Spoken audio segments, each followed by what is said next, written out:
Hello everyone, स्वागत है आपका डेली मार्केट एनालिसिस में। तो आज हम लोग बात करेंगे पहले तो ऑब्वियसली निफ्टी, बैंक निफ्टी और टॉप स्टॉक्स के बारे में, बट उसके बाद हम लोग वो भी बात करने वाले हैं कि मैंने एक कोई हिपोक्रिटिकल चीज़ की है एक ट्रेड से रिलेटेड, तो उसके बारे में थोड़ी बात कर लेंगे। So that's what the agenda is, so make sure आप एंड तक बने रहते हैं। First we look at the numbers of Nifty, bank Nifty and the top stocks and then we'll talk about the charts. तो आज हम लोग देख सकते हैं निफ्टी इज एट 17,304। 3 दिन अगर आपको याद है तो Nifty has been playing around that 300 level itself. तो वो एक चीज़ है जो मैं नोटिस कर सकता हूँ यहाँ पे राइट ऑफ द बैट। हम लोग वो भी देख सकते हैं कि लो रिलेटिवली कंटेन्ड है right around yesterday's low as well. हम लोग हाई देख सकते हैं is a little lower. So let's see overall buildup कैसा रहा है and what actually contributed to this happening. तो हम लोग पहले अगर सेक्टर्स देखते हैं, देन सेक्टर्स में we can realise most of the sectors are not doing very well. हम लोग देख सकते हैं that is just oil and gas and FMCG जिसने थोड़ा भी पॉजिटिव किया है, बाकी सारे नेगेटिव है। So that's one thing to consider. हम लोग देख सकते हैं banks are specially down. Nifty कितना नीचे है? 0.1%। बैंक्स कितने नीचे है? 1.1%, which means if my maths is correct, it's around 11 times worse than Nifty, right? So banks ने underperform किया है, वो एक चीज़ straight off the bat हम लोग समझ सकते हैं। We can also see that India VIX is up by 6.85%, so 22 पहुंच गया। Again, if you recall, हम लोग ने बात की थी कि how India VIX generally 19 के नीचे जाता है, उसके बाद we've seen some positive moves or some at least stability, if you can call it that, happening. But अभी 22 पर है, it's actually gone up from here. In terms of intraday gainers and losers हम लोग ये देख सकते हैं। So Tata consumer is the top gainer, just 2.71% up, और अगर 10th गेनर तो देखते that's like flat, right, 0.31% up. So not really inspiring that much confidence. In fact losers के साइड भी कुछ वैसा ही है। ICICI bank is the top loser and then by the time we look at the 10th loser कुछ like flat close pretty much. 0.8% is fine, significant, more significant than something like a 0.3%, but definitely not something that is sensational जो बोल सकते हैं, especially given कि जैसा market में माहौल है, one would expect कि कोई बड़ा सा मूव हो। that is not really what we are seeing, at least on an EOD basis. Again, gainers losers हम लोग ने दोनों देख लिए। If we talk about specific Nifty stocks, then these are the stocks that actually pulled Nifty up and these are the ones that drag Nifty down. Now ये चीज़ money control पर available है very easily. You can just go to indices, you click on Nifty और bank and you will find it. So for example bank Nifty का कुछ ऐसा है। Again here as well we can see banks underperform today. Now what I want you drive your attention to after we look at Nifty and bank Nifty charts is Reliance, क्योंकि I feel ये एक interesting है और यहाँ पे ही मैं मेरी hypocrisy आपको ज़रा दिखाऊंगा। So starting things off with Nifty's daily chart, हम लोग देख सकते हैं कि 50 MA से रिजेक्ट किया है। We can see it's actually taking resistance from that line. अगर आपको आपने you been watching these videos and all, you might be knowing कि मैं जनरली मूविंग एवरेजेस काफ़ी देखता हूँ because they give us a good idea of the trend and many times they do act as supports and resistance zones, Lakshman rekha जैसे। So फिलहाल हम लोग देख सकते हैं that this line is acting as a resistance. As of now that's around 400 to 500 के range के अंदर आई वुड एस्टिमेट कि इसका जो इफेक्ट है रेजिस्टेंस का वो आएगा। We can see RSI is consolidating under 50, which means momentum नहीं ले रहा। So basically if you understand RSI calculations, it basically means कि पॉजिटिव मोमेंटम उतना पकड़ नहीं पा रहा है। And if we look at the intra chart we can see the same thing. हम लोग देख सकते हैं कि इंट्राडे चार्ट में भी उतना पॉजिटिव मोमेंटम गैदर नहीं कर पा रहा। हाँ, there are times where it goes up, yes there are times where it goes down, but जो जोश से ऊपर जाना चाहिए और वो ऊपर जाके रहना चाहिए वो नहीं कर पा रहा है। इनफैक्ट इफ वी सी, हम लोग देख सकते हैं कि in terms of formations it's very similar. So कल हम लोग ने देखा था गैप अप ओपन था, after the gap up open it went down, went up, down again. यहाँ पे क्या देख रहे हैं? Gap up open, down, up, down again. Very similar movements on Nifty.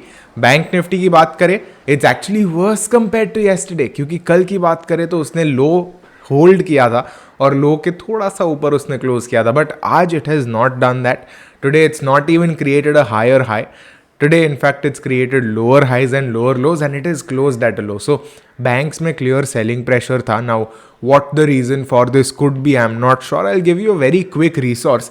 बहुत लोग बात करते हैं कि ये FOMC मीट है, ये है। ऑब्वियसली FOMC अभी नहीं हो रही, but if you want a free resource to just find all of that, I recommend Forex Factory. Again, not affiliated with them or associated with them in any way, but मैं जब forex सिखाता हूँ then this is the resource I use. I really like their overall user interface and all. You can check out everything. यहाँ पर आप ये भी देख सकते हो कि कौन से इवेंट का क्या डिस्क्रिप्शन है and so on. So you can check this out. In case कोई बोलता है अरे ये चीज़ के रीज़न से हुआ, this is why some currencies, you will get an idea. Now back to track, back to equities and back to technicals. हम लोग देख सकते हैं banks again fell down. I feel right now it's very important to actually clear 38,000 पहले, because हम लोग देख सकते हैं 38,000 ये पिछले pretty much पूरे हफ्ते में it's not really been able to close or even sustain. So I think first hurdle would be that for now. In terms of overall sentiments, let's see moving averages क्या देखते हैं. We can see 50 MA के ऊपर है, whereas Nifty is actually taking resistance. Now coming to my hypocrisy. So यहाँ पर हम लोग देख सकते हैं, कल ही हम लोग ने बात की थी how Reliance actually looks pretty good क्योंकि वो 50 MA के ऊपर रह पाया है, and today it's actually reaffirming that. High भी ऊपर है और आज का क्लोज भी कल के हाई के ऊपर है, which is basically showing Reliance हमें बोल रहा है आके कि अच्छा I might be going up, right. But मैंने एक्चुअली रिलायंस में I have good positions in Reliance given that you know it's a stock that I follow a lot. पर मैंने आज एक्चुअली उसमें पार्शियल पोजिशन गेन बुक किया है. रीज़न बीइंग बिकॉज हम लोग ने कंसिस्टेंटली देखा है यही लेवल से वो रेजिस्टेंस लेके नीचे आ रहा है. Now given that this was like a partial gain and not a full gain, basically मैंने ये क्यों किया है that in the off chance that ये नीचे चला जाता है यहाँ से, at least I will still have some gain. So आपको याद होगा I entered around 200 MA and now I have already exited, थोड़ा ऊपर गया around 5% gains. Now this might seem counter intuitive but this is exactly why मैं आपको बोल रहा हूँ that sometimes it's very important to book profits like this, because हमें पता नहीं है क्या कल होने वाला है. If Reliance comes down I will be happy that I booked my profit and then I can enjoy not just the capital but the profits also. So that is something I wanted to tell you. Overall view is, in my view, still bullish, which is why मेरी majority position on है. In fact हमारी, because you are also has some positions. अगर HDFC bank की बात करें हम लोग देख सकते हैं 50 और 20 MA के आसपास है, sandwiched between those levels and the 200 MA. Right now I feel even अगर हम लोग मूविंग एवरेजेस हटाते हैं, most important is going to be crossing this 1530 line, because ये लाइन के ऊपर वो क्लोजिंग बेसिस पे नहीं जा पाया है.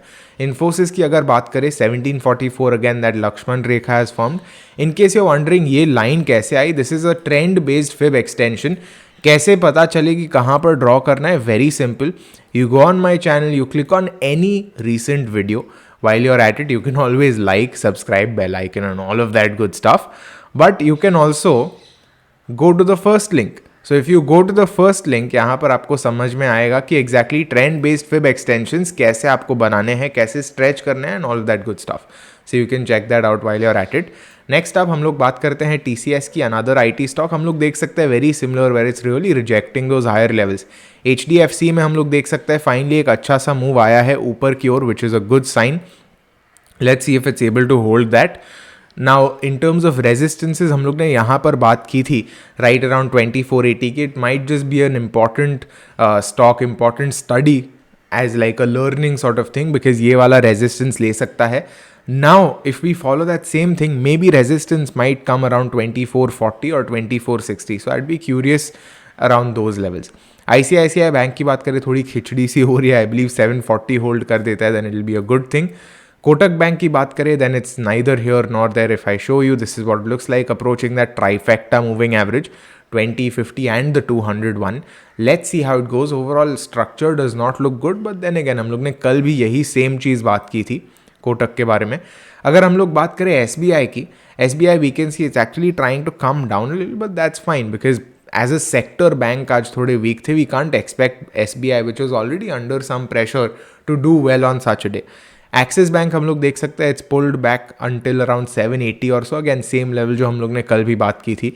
So that's what the market looks like overall. Very curious to hear your thoughts as well. As always, make sure you're subscribed. See you in the next one. Happy trading, happy analysis.